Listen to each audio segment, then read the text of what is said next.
by the folk in the audience, was heckled on stage. She was laughed at on stage. The power brokers knew that all of the malarkey that both Fortune and Meghan were putting forward about both her brand and her life. Nesting and healing, and also, I don't know if I had the bandwidth at that time to think about what the big picture dream was. There was no plan. It was just, let's get through these next couple years. Can hear the audience laughing. Let me tell you this, Meghan wrote her own introduction for the host to read out. And what happened, and remember, Meghan is standing backstage. She said she came to support women, but that night, the only thing she lifted was her own ego. Even that couldn't reach the crowd. So this was a hostile audience because, of course, the people in the audience at this event know that Meghan isn't founder. That's what got the biggest laugh. They know that she is a grifter.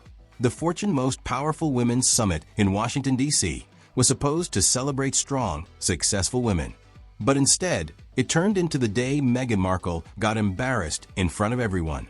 Don't believe what the news shows. What really happened was much worse than the edited videos online. Standing backstage with the interviewer from Fortune magazine, when this intro, clearly drafted for Fortune by either Meghan herself or someone connected to her, the audience start guffawing. Before Meghan even went on stage, everyone backstage could feel the tension. She stood there with the Fortune interviewer, holding her notes and trying to calm down. But anyone watching could see she was nervous and not as confident as she wanted to look. Standing backstage with the interviewer from Fortune magazine, when this intro, clearly drafted for Fortune by either Meghan herself or someone connected to her, the audience start guffawing. They start laughing because the claims are so fantastical. And she has to listen to that before heading out on stage, knowing that she has a hostile audience because of her lies. Watch this. The speech Meghan wrote for herself was super shiny and full of praise for herself. It sounded so fake that people in the audience were already whispering and laughing before she even appeared.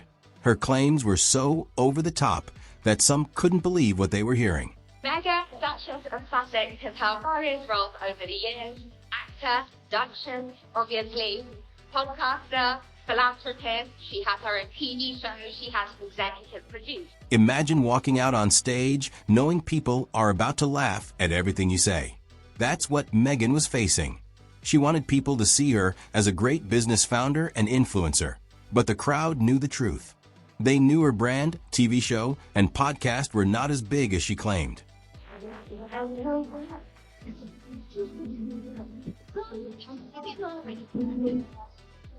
Even the official Fortune video tried to hide what happened. They cut out the laughter and the people joking. But Hello Magazine caught everything, and soon social media was full of clips showing how the audience really reacted. Because of the response from the audience. When Meghan sat down, they even laughed. So this was a hostile audience because, of course, the people in the audience at this event know that Meghan isn't founder. The powerful women in the room, people who had actually built real businesses, were not impressed.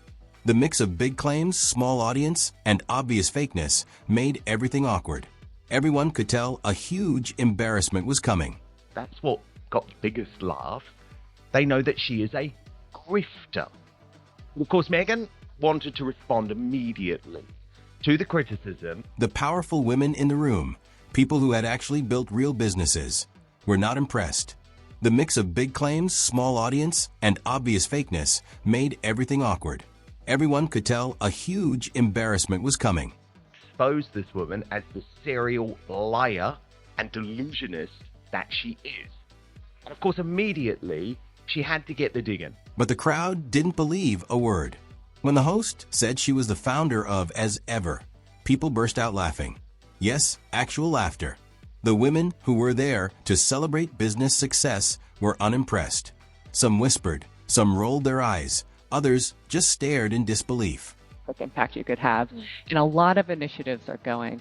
But I want to just go back to that moment of as you and your husband were planning this out, how did you think about what you wanted to do, what your ambitions could do, and from your seat, what you could do for women? Hello Magazine even caught that moment, though the official video tried to hide it. Meghan's big, "I'm so powerful" moment was ruined before she even spoke. Everyone already knew she wasn't really a founder in the usual sense. Her TV projects had failed, her podcast didn't last, and her story of success just didn't add up. Was the fact that the audience knew this was a joke. They were not engaged at all. When she was actually introduced, It wasn't just the laughter, it was the mood in the room. You could feel the doubt. People were skeptical and quietly making fun of her. Meghan had expected cheers, but instead, she got judgmental looks. Every step she took on stage felt heavy with that realization. there was guffawing and there was heckling. Now, you could only hear it in the Hello Magazine version of it, and it was obviously pretty hard because of the music. At this point, everyone could see what was happening. Meghan was about to face a brutal reality check. She tried to take control, but she clearly wasn't prepared. Instead of talking about real business lessons, she started rambling about her personal life, her kids Archie and Lily, her trips to Paris and New York, and how she stayed home during early motherhood. Was then deleted from the video that Fortune put up. Yeah, Meghan is just somebody that doesn't bring out the best of people. She wanted to seem sweet and relatable, but it didn't work. The audience, already doubtful about her founder title, didn't buy her story of being a busy mom who also runs a huge business. Her pauses, nervous voice, and random stories made the crowd restless. Since a very fake person, someone who is trying to look like they are on top of the world, when the reality and the news and the things we see online. At one point, Meghan talked nonstop for almost 2 hours. It felt more like she was giving a speech to herself, bragging, not having a real talk. Only about 30-something people were actually listening, and even they looked tired, bored, or amused. Relate to someone like that, you just think about the kind of feeling that they give you, and people are attuned to that. And Meghan is just not someone that is relatable. She really is someone that before she even opens her mouth, you look at her and you just feel like, wait a minute, something just isn't right about this woman. And that's what it is. And, thank goodness they were there to capture it, Hello Magazine, because, we need to see the truth of what it was like there. When she tried to bring up her Netflix shows or her cooking brand, people didn't laugh with her. They laughed at her. It wasn't her charm that made them react. It was pure disbelief. Years at home, I wasn't running around wearing beautiful outfits. I was probably in Birkenstocks and sweats like the rest of us, especially during COVID or just barefoot at home. But I was making a lot of jam. By now, the tension was thick. Everything she said clashed with reality. The more she tried to prove herself, the more awkward it got. It was painful to watch, like a slow train wreck happening live. Relating to you as someone who is doing that, dressing down like that. And I think Meghan just tries to make people feel like she can be like them when all she ever does is try to be not like anybody else. Meghan even tried to save herself by comparing her career to the Obamas. Smart move?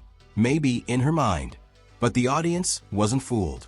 They knew her Netflix series didn't do well, and no amount of name-dropping could hide that. These women were real business leaders, not an easy crowd to impress. Anybody else, or to like other people. She just feels completely and embarrassingly fake. It is so sad, I think, for someone like Harry, because he sees how people do not like his. When the topic turned to Netflix, Meghan switched the subject fast. She started talking about gift wrapping, cooking, and random old jobs, anything to avoid talking about her failed projects. Self is trying to not hate his wife, because we can see he's also given his wife the side eye a lot of times for the things that she has done. So she just comes out into the public and she just makes a lot of mistakes. She's embarrassing. She's not relatable, and she perpetrates. She's a fraud. She wants people to think that she is successful. She talked about doing calligraphy, working at a yoga shop, and wrapping gifts at Paper Source. It was so strange, like she was trying to convince everyone she was a creative businesswoman, while the audience knew her main stories weren't true successes. Within your kitchen, and that's the offering. How do we continue to grow into your lives with As Ever? So that's what we're working towards, especially for Q4. Wow. I mean, denial is not just a river in Egypt, Pete, I would say. Oh my goodness. Is learn's a word? Is learns? Awful. The Fortune editor smiled politely and let her talk, but everyone knew the truth. Her Netflix series didn't make any big splash. The empire she talked about just didn't exist. Comparing herself to real moguls only made people roll their eyes. Be authentic in talking about the struggles, the hardships, what was difficult, what she learned. She is trying to show success in the first year because she's so great. She couldn't even not, fail because it just sold out. Every little story about cooking or old jobs sounded like she was trying too hard to sound real. But instead of helping, it showed how far her image was from the truth. Eyes are showing us. I'm like, are you for real, Meghan? This woman, I can't even stomach her. She's so bad in the way she tries to be relatable and talk about being a business person. You don't learn anything. When she finally finished her random stories, people were done. The crowd looked bored and uncomfortable. Backstage, Harry must have been sweating, realizing this was turning into a total disaster that he couldn't fix. I mean, I'm so successful. I just cannot understand how this woman can be anyone. How can you learn anything from her? Meghan kept trying to seem normal and down to earth. She said that during COVID, she wore sweatpants and sandals, made jam, and found her love for cooking and her brand ideas. For the products in global territories, but we aren't selling internationally yet.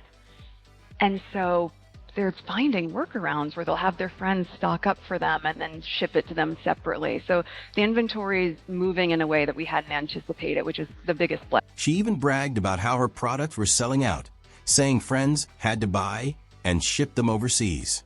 She called it a blessing, even though it sounded more like an excuse. What's happening is there a series 3. And Meghan is unable to answer because, of course, we know it's been asked. We know With Love Meghan is never coming back, but she just won't say it. Watch. General interest in, will we be seeing a season 3 of With Love Meghan? Will it be on Netflix? Do we know? Well, the holiday special is coming out in November, and it's a really good one. So I think looking at that format again with a year of learns. Her plan to charm the audience totally backfired. She wanted to look humble and hardworking, but instead she seemed fake and out of touch. Every little relatable detail sounded staged, like she was pretending to be normal instead of actually being it. White tube sock on my hand. Right, all these very fancy cards for people. So. Amazing. Well, a long way from the white tube socks on your hands, but we True. still appreciate that. Yeah. Another story where there's no evidence. I mean, has anyone seen any of this calligraphy for these celebrity weddings? People weren't just doubting her stories. They doubted her whole personality. Meghan's fancy background, Hollywood fame, royal life, and always perfect image made it impossible for anyone to truly relate. Laughter, side eyes, and whispers proved she hadn't convinced anyone. Right, is because she knew she was going to be asked some more difficult questions. And she was when it came to her world online. Harry, watching from backstage, must have felt angry and embarrassed. He saw her trying to connect with people, but failing badly. The gap between how she saw herself and how others saw her was painfully clear. That she is one of the most hated people online because of her own behavior.